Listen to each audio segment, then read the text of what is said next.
It is urgent to guarantee that women can participate in decision-making processes and take on roles of responsibility in pastoral care and ministry.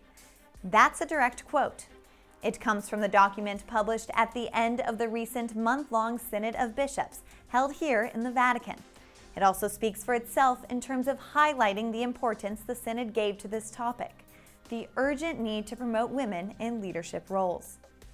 Anyone familiar with the Vatican already knows how Pope Francis has been setting the example by often appointing women to important positions of responsibility in various Vatican departments. Anyone still hesitant about following suit might want to read the Synod document, which strongly suggests that the same should happen at other levels of the life of the Church, and that canon law must be adapted accordingly. That's another direct quote. The reality is that around the world, many Catholic religious organizations and lay movements are already benefiting from women's leadership skills and talents.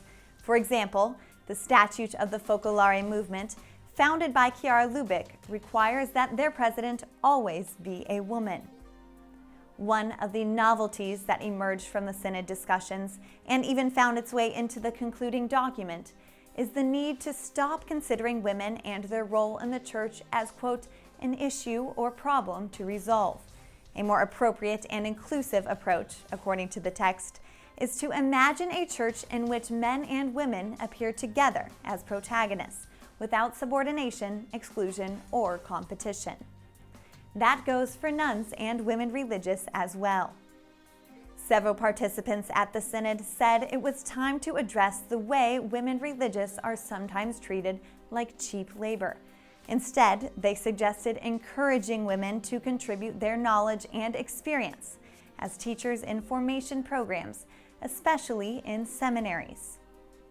Discussions concerning the issue of women deacons were a little more divided.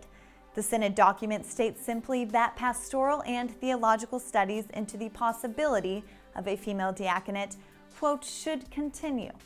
It's understood that studies would build on the research already conducted by 2 papal commissions, set up precisely for this purpose.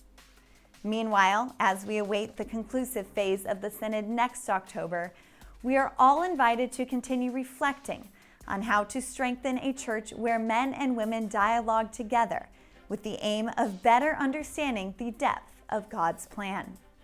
That, too, is another direct quote.